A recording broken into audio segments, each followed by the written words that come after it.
வணக்கம். தமிழ் சினிமாவோட astrological future என்ன அப்படின்றது நிறைய கேட்குறாங்க. ஆனால் இதுக்கு ஒரு கதை சொல்கிறேன். ஒரு ஆள் எங்கிட்டேருந்து கத்தார்லேருந்து வந்தார். அவர் என்ன என்கிட்ட கேட்டார்னா, சார் என் பாஸ் எப்போ பார்த்தாலும் என்னை டார்ச்சர் பண்ணிக்கிட்டே இருக்காங்க சார் அப்படின்னாங்க. நான் சொன்னேன், நீங்கள் உங்கள் ஒய்ஃபை நிறையா டார்ச்சர் பண்ணுவீங்க அப்படின்னாங்க. அங்கடா அதுக்கும் இதுக்கும் என்ன சம்மந்தம் சார்? நான் சொன்னேன், இன்டர்னலாக பண்ணுறது எக்ஸ்டர்னலாக பண்ணுவீங்க. அதாவது இன்டர்னலாக யார்கிட்டையாவது வில்லனாக நடந்துட்டீங்கன்னா எக்ஸ்டர்னலாக உங்கள் லைஃப்பில் வில்லன்கள் வருவார்கள் அப்படின்றது தான். அதே ஃபார்முலாவை நீங்கள் தமிழ் சினிமாவுக்கு அப்ளை பண்ணீங்கன்னா கரெக்டாக இருக்கும். பணம் கொடுக்குற முதலாளிக்கு லாபத்தை ஈட்டி தரணும்.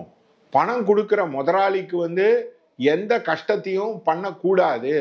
பணம் கொடுக்குற முதலாளிகள் நான் நீண்டு நல்லா இருக்கணும்ன்ற ஒரு காலம் தமிழ் சினிமாவில் இருந்தது.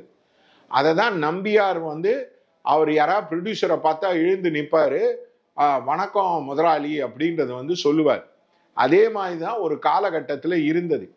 இப்போ ப்ரொடியூசர் எல்லாம் கம்மியாக ஆயிட்டு வரதுக்கு காரணம், ஹீரோங்க ப்ரொடியூசரோட பணத்தை பலி கொடுக்கறது, அவங்க ஃபியூச்சரை பலி கொடுக்கறது, கண்ணா முன்னான்னு ரேட் கேட்கறது. அந்த ப்ரொடியூசரே நஷ்டமாகி போண்டியாகி யாருமே இல்லாத அளவுக்கு ஆயிடுது. அதுதான் சிம்பு அகலாதவன் அறியாதவன் யாரோ ஒரு ப்ரொடியூசரை நடு ரோடுக்கு நிறுத்திட்டார். இந்த மாதிரி பாவ செயல்களை செய்யும் பொழுது கலெக்டிவா அடி வாங்கும். பாவ செயல்கள் செய்யும் போது நிறைய பிரச்சனைகள் வரும். இப்ப உதாரணத்துக்கு லியோ படத்துல இது 80% கொடுத்தா இந்த தியேட்டர் ஓனர்லாம் என்ன பண்ணுவாங்க அப்படின்னு கேட்டீங்கன்னா, போக போக தியேட்டர் இருக்காது. தியேட்டர்ல யாருமே ரிலீஸே பண்ண முடியாது. தியேட்டருக்கு யாரும் வர மாட்டாங்க. என்ன கேட்டாங்க, ஏன் சார் தியேட்டர்ல யாருமே வரமாட்டேங்கிறாங்கன்னு. திருட்டு கதைகளுக்கு யார் வருவாங்க? கொரியன் படத்தை திருடுறது, ஜாப்பனீஸ் படத்தை திருடுறது, அமெரிக்கன் படத்தை திருடுறது, இந்த மாதிரி பெரிய ஹீரோக்களே திருடி பண்ணும்போது அந்த புண்ணியங்கள் சக்க ஆயிடும். அதாவது ஒரு பெரிய போர்வெல் போட்டு சக்க ஆகும் பொழுது எப்படி அந்த சினிமா இண்டஸ்ட்ரி சர்வைவ் ஆகும்? ஆகாது. புகழ் மட்டும் இருக்கும், ஆனா வெளியில பணமே இருக்காது. அதனாலதான் இந்த மாதிரி, அதாவது நான் பைல்வான் ரங்கநாதன் பேசுறது சொல்ல வரல, அது செப்பரேட் ஸ்டோரி. இந்த மாதிரி பிரச்சனைகள் நடக்கக்கூடியதாகவே இருக்கும். இரண்டாவது, இன்னொரு பெரிய ப்ராப்ளம் என்னன்னா, இந்த லோவா இருக்கிற லைட் பாய்ஸ், லைட் மென், அவங்களுக்கு எல்லாருக்கும் பலி கொடுக்கறது, அவங்க சம்பளத்தை கொடுக்காம பண்றது, அவங்கள வெட்டியா வேலை வாங்கிறது, இந்த மாதிரி செய்யும் போது அந்த கலெக்டிவ் புண்ணியம்ன்றது போக போக ஸோ நம்பர் ஆஃப் தியேட்டர்ஸ் கம்மியாருது. நம்பர் ஆஃப் ஹீரோஸுக்கு யாருமே ப்ரொடியூசரே படம் எடுக்காம, இப்போ சித்தார்த்துக்கு அவரே ஒரு படம் எடுத்துப்பாரு, சூர்யாவுக்கு அவரே ஒரு படம் எடுத்துப்பாரு. அந்த நிலைமைக்கு வருவதற்கான காரணம் இந்த கலெக்டிவா பலி கொடுத்துட்டே இருக்கிறது ப்ரொடியூசரை. என்னைக்கு அந்த கர்மா இல்ல ப்ரொடியூசர் வாழணும், மற்றவங்க நம்மளால பயன் பெற வேண்டும்னு நினைக்கிறாங்களோ, அப்பதான் இந்த சினிமா இண்டஸ்ட்ரி மாறும். இல்ல போக போக ஓடிடி பிளாட்ஃபார்ம் வந்துடும். அடுத்தது என்ன கேட்டாங்க, ஓடிடி பிளாட்ஃபார்ம்லயும் பாவம் பண்ணா என்ன சார் பண்ணுவாங்க அப்படின்னு. கடவுள் வாட்ஸ்அப்ல படத்தை எடுக்க விடுவார், வாட்ஸ்அப்ல ஃப்ரீயா படத்தை போட விடுவார். அதுவும் வாட்ஸ்அப்லயும் வரலன்னா அப்படின்னா என்ன பண்ணுவாங்க, யூடியூப் முடிஞ்சு வாட்ஸ்அப் அப்புறம் நம்மளே அந்த படத்தை போட்டு பார்த்துக்க வேண்டியதுதான். ஸோ அதனால கதை திருட்டு, ஹீரோ பலி கொடுக்கறது ப்ரொடியூசரை, ஹீரோக்கள் அந்த ப்ரொடியூசர் எல்லா தியேட்டர் ஓனர்ஸையும் பலி கொடுக்கறது, டிஸ்ட்ரிபியூட்டரை பலி கொடுக்கறது, இந்த மாதிரி செய்யும் பொழுது அந்த நெகட்டிவ் கர்மா நிறைய ஸ்பின் ஆகி எல்லா விஷயத்திலையும் மூடும். ஸோ போக போக உங்களுக்கு தியேட்டர் இருக்காது, எல்லாமே ஓடிடி பிளாட்ஃபார்ம்ல தான் இருக்கும். இப்போ பார்த்தீங்கன்னா வசந்த பாலன் அவ்வளோ பெரிய டைரக்டர் அவரே ஓடிடி பிளாட்ஃபார்ம் போயிட்டார். ஹீரா மண்டி அவரும் இப்போ சஞ்சய் லீலா பன்சாலி எல்லாரும் தியேட்டர் பக்கமே போகாம ஓடிடி பக்கம் போவாங்க. ஓடிடிலையும் இதே மாதிரி ப்ரொடியூசருக்கு நஷ்டம் பண்ற மாதிரி பண்ணிக்கிட்டே வந்தீங்கன்னா வாட்ஸ்அப்ல தான் தமிழ் சினிமா வந்து பார்க்கறதுக்கான ஒரு நிலைமை வரும். அதை விட பீக் வந்து என்னன்னா, இந்த பழனியப்பன், இந்த யாருக்கெல்லாம் சினிமால வேலை வெட்டி இல்லையோ அவங்க டிவியில வந்து நீயா நானான்ற மாதிரி ப்ரோக்ராம்லாம் பேசி அஸ்ட்ராலஜி வந்து தப்பு, இவங்க தப்பு, அவங்க தப்புன்னு ஃபோர்ஸ்ஃபுல்லா பேசனால இன்னும் பாவத்தை கொட்டிக்க வேண்டியதான்.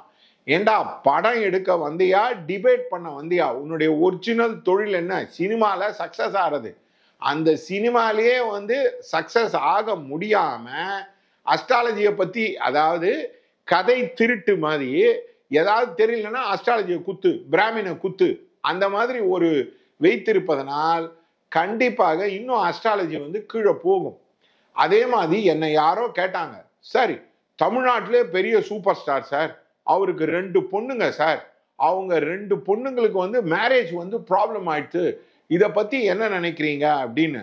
நான் சொன்னேன், தசரத சக்கரவர்த்திக்கே கர்ஸ் வந்து வந்தது. நீ வந்து வயசான காலத்துல குழந்தை வந்து உன் பக்கத்துல இல்லாம நீ செத்து போவ, அதுதான் வந்து கதை. அந்த கதை மாதிரி தான் அவர் வந்து எவ்வளோ பேரோட லைஃப்பை வந்து கெடுத்திருப்பாரு, எவ்வளோ மேரேஜை வந்து கெடுத்திருப்பாரு.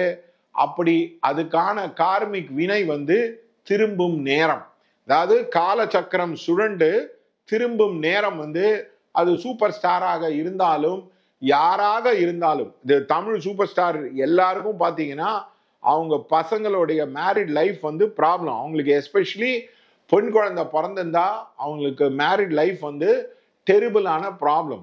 ஸோ அதனால இந்த தமிழ் சினிமாவுக்கு வந்து சுக்கிரனை வந்து வைக்கக்கூடாது, ராகுவை வந்து வைக்கணும்.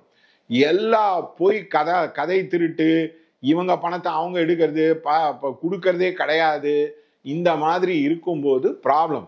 தசரத சக்கரவர்த்தி ஒரு நாள் வந்து அம்படிச்சு ஸ்ரவன்ற பையன் செத்து போயிட்டான். அவங்க அம்மா அப்பாவுக்கு கண்ணு இல்லை.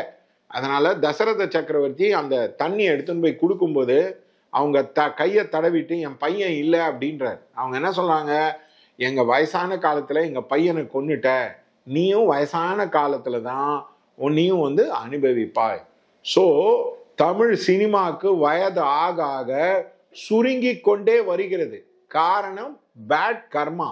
பயங்கரமா கர்ம விபாக் வந்து ஆக்ட் ஆகும்போது வயசான காலத்துல தான் நம்ம குழந்தைங்களாம் நல்லா இருக்கணும், நம்ம நல்லா இருக்கணும்ன்ற வந்து நினைக்கக்கூடிய ஒரு நேரத்தில் அவர் எவ்வளோ பெரிய சூப்பர் ஸ்டாராக இருந்தாலும் அது ப்ராப்ளமேட்டிக்கா ஆகும் பொழுது அதே தான் தமிழ் சினிமா.